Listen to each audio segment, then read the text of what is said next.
no fundo, eu acho que eu sou mais cético e mais números, tu és mais Uhum. criatividade e vamos acreditar que a coisa resulta.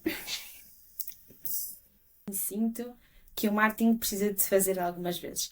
É sair um bocadinho desta bolha da criatividade, do sonho, da inovação e pôr-nos um bocadinho nos calcanhares dos números, da parte dos financeiros e perceber.